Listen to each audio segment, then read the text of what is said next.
எவ்வளவு முக்கிய பிரச்சனையாக இருந்தாலும் துணை முதலமைச்சரின் பதிலுரை தடைபடக்கூடாது என நினைப்பதாக சட்டப்பேரவையிலிருந்து வெளிநடப்பு செய்த பின் எதிர்க்கட்சித் தலைவர் எடப்பாடி பழனிசாமி குற்றச்சாட்டு.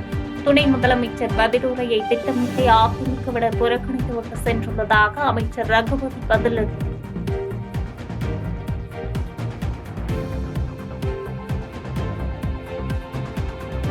ரூபாய் 120 கோடியில் 40 தொகுதிகளில் முதலமைச்சர் சிறு விளையாட்டு அரங்கங்கள் அமைக்கப்படும்.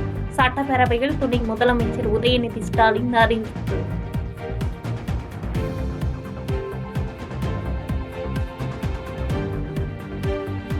இந்தியாவின் ஜனநாயகத்தை காக்கும் களத்தில் நிற்கிறார் முதலமைச்சர் மு.க.ஸ்டாலின் என்று சட்டசபையில் துணை முதலமைச்சர் உதயநிதி பேச்சு. திராவிட மாடல் அரசின் திட்டங்களால் குடும்பத்தில் குறைந்தபட்சம் ஒருவராவது பயன்பெற்று வருகிறார்கள் என்று பெருமிதம்.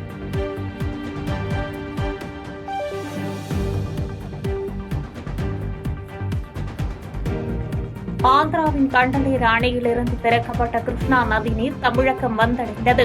சென்னையின் குடிநீர் தேவையை பூர்த்தி செய்யும் விதமாக இன்றிரவு பூண்டி தேக்கத்தை சென்றடையும் என நீர்வளத்துறை அதிகாரிகள் தகவல்.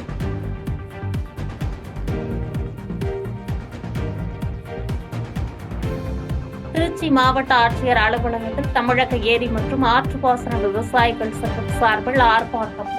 திருச்சியில் உள்ள 178 ஏரி குளங்களில் வேலிக்கருவை முள்செடிகளை அகற்ற கையில் கருவ முள்செடிகளை வைத்துக் கொண்டு விவசாயிகள் கோஷம். 60-70% பாத்தீங்கன்னா ஏரிகள்ல வேலிக்கருவை தான் நிறைய இருக்கு. விவசாயிகளும் பொதுமக்களும் ஏரி குளங்கள்ல உள்ள வேலிக்கருவை எல்லாம் அகற்ற வேண்டும் என்று கோரிக்கை வைத்ததன் அடிப்படையில தாமாகவே முன் மதுரை ஹைகோர்ட் ஒரு உத்தரவு போட்டது. ஏரி குளங்கள்ல உள்ள அந்த வேலிக்கருவை முள்செடிகள்லாம் அகற்ற வேண்டும் என்று. ஆனா தமிழக அரசு அதன் மீது தக்க நடவடிக்கை எடுத்ததா என்றால் வருத்தம் அளிக்கக்கூடிய ஒரு விஷயமா தான் இருக்கிறது. வேலிக்கருவை ஏரி குளங்கள்ல இதுவரைக்கும் கிட்டத்தட்ட 60-70% எடுக்கவே இல்லை. 1000 ரூபாய் பணம் கொடுப்பது போன்று கொடுத்து 1000 கோடி அமுக்கியாத தியாகி யார் என்ற வாசகங்கள் அடங்கிய போஸ்டர் திருவாரூர் மாவட்டத்தின் பல்வேறு பகுதிகளில் ஒட்டிய விவகாரம். அனுமதியின்றி போஸ்டர்களை ஒட்டியதாக நன்னிலம் பேரூராட்சி அதிமுக செயலாளர் கத்திரிசாமி மீது 3 பிரிவுகளின் கீழ் வழக்கு பதிவு.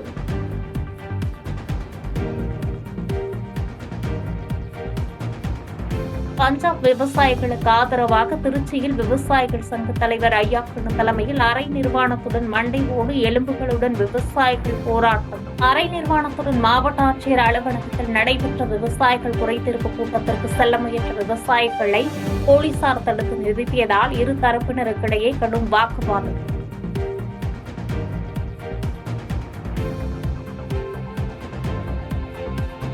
காஞ்சிபுரம் அருகே சுரங்கப்பாதை அமைத்து தர வலியுறுத்தி அறவழி போராட்டத்தில் ஈடுபட்ட கிராம மக்கள்.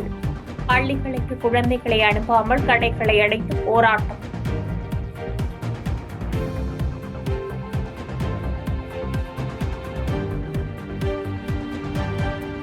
திராவிட முன்னேற்றக் கழகம் இலங்கை தமிழ் அகதிகள் பிரச்சினையை மத்திய அரசிடம் எழுப்பவில்லை என்று உள்துறை அமைச்சர் அமித்ஷா கூறியது தவறானது. இலங்கை தமிழ் அகதிகள் பிரச்சினையை தான் டிசம்பர் 2009 மாநிலங்களவையில் எழுப்பினேன் என்று நாடாளுமன்றத்தில் கனிமொழி எம்பி பேச்சு.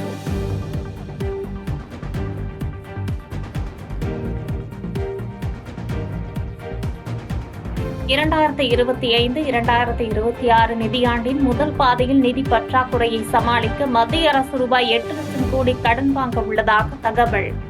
கடன் பத்திரங்கள் மூலம் ரூபாய் 10,000 கோடி நிதி திரட்டவும் திட்டம்.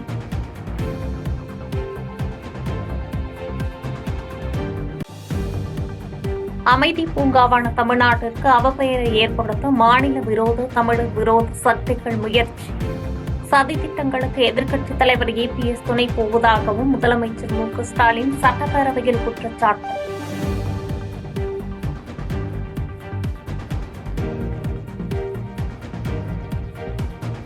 சட்டப்பேரவையில் எதிர்க்கட்சித் தலைவர் எடப்பாடி பழனிசாமியை பேச அனுமதிக்க வலியுறுத்தி அமளியில் ஈடுபட்டு சபாநாயகர் இருக்கை முன்பு நின்று முழக்கமிட்ட அதிமுக சட்டமன்ற உறுப்பினர்கள் வெளியேற்றம். வெளியேற்றப்பட்ட அதிமுக சட்டமன்ற உறுப்பினர்கள் அனைவரும் இன்று ஒருநாள் சஸ்பெண்ட் செய்து சபாநாயகர் உத்தரவு.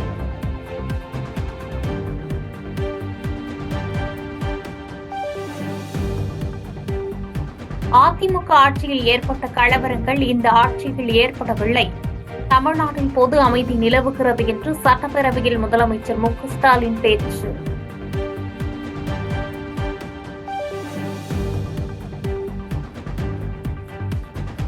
குற்றங்கள் எண்ணிக்கை திமுக ஆட்சியில் குறைந்து வருகிறது.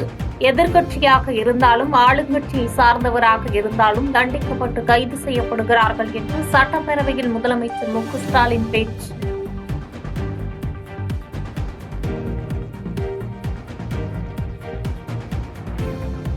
தமிழ்நாட்டை மற்ற மாநிலங்களுடன் ஒப்பிடக்கூடாது, மற்ற நாடுகளுடன் ஒப்பிட்டு பார்க்க வேண்டும். வளர்ச்சியின் பாதையில் பெரும் பாய்ச்சலை நிகழ்த்தி வருவதாக சட்டப்பேரவையில் முதலமைச்சர் மு.க.ஸ்டாலின் பேச்சு.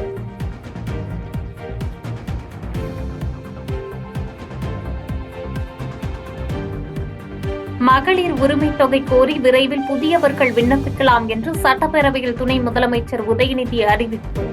கடந்த 19 மாதங்களில் ரூபாய் 21,000 கோடி உரிமை தொகை வழங்கப்பட்டுள்ளதாக பெருமிதம்.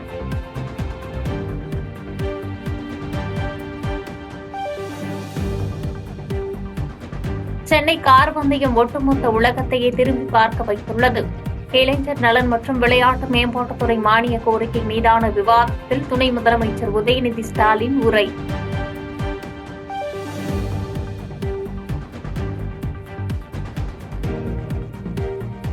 ஜூன் மாதத்தில் சென்னை புறநகர் பகுதிகளில் மினி பேருந்து சேவையை முதலமைச்சர் தொடங்கி வைப்பார் என போக்குவரத்து அமைச்சர் சிவசங்கர் தகவல். சட்டப்பேரவையில் பேசிய போக்குவரத்து துறை அமைச்சர் சிவசங்கர், சென்னையில் வரும் ஜூன் மாதம் மினி பேருந்து புதிய சேவைகள் பயன்பாட்டிற்கு வரும் என அறிவிப்பு. மாண்புமிகு தமிழ்நாடு முதலமைச்சர் அவர்கள் புதிதாக மின் பேருந்துகளை வாங்கி சென்னையில் இயக்குவதற்கு உத்தரவிட்ட வகையில் அதற்கான பணிகள் நடைபெற்று வருகிறது. நேற்று கூட எண்ணூரில் இருக்கின்ற அசோக் லைலண்ட் நிறுவனத்தில் புதிதாக பயன்பாட்டிற்கு வர இருக்கின்ற மின் பேருந்துகளை நேரடியாக சென்று ஆய்வு செய்கின்ற வாய்ப்பு பெற்றேன். அந்த பேருந்துகள் மாண்புமிகு முதலமைச்சர் அவருடைய பொற்கரங்களால் ஜூன் மாத துவக்கத்திலே துவக்கி வைக்கப்பட இருக்கிறது. அந்த பேருந்துகள் பயன்பாட்டிற்கு வரும்பொழுது மாண்புமிகு பேரவை உறுப்பினர் அவர்கள் நாயகம் கவி அவர்கள் கோரிய திருவிக நகர் பகுதியிலிருந்து மற்ற பகுதிகளுக்கும் சென்னையின் முக்கிய பகுதிகளுக்கு தேவையான பேருந்துகள் இயக்குவதற்கு நடவடிக்கை எடுக்கப்படும். மத்திய உள்துறை அமைச்சர் அமித்ஷாவை இன்று சந்திக்கிறார் தமிழ்நாடு பாஜக தலைவர் அண்ணாமலை. தமிழ்நாட்டில் பாஜக அதிமுக இடையே கூட்டணி உருவாக உள்ளதாக யூகங்கள் எழுந்துள்ள நிலையில் சந்திப்பு.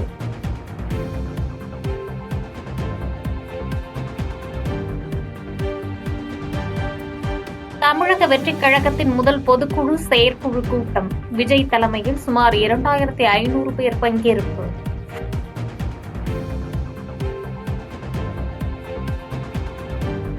பாதகம் செய்பவரை கண்டால் நாம் பயம் கொள்ளலாகாது பாப்பா. மோதி மிதித்துவிடு பாப்பா, அவர் முகத்தில் உமிழ்ந்துவிடு பாப்பா. அண்மை செய்திகளை உடனுக்குடன் தெரிந்து கொள்ள இணைந்திருங்கள் எம் நாடு தொலைக்காட்சியுடன்.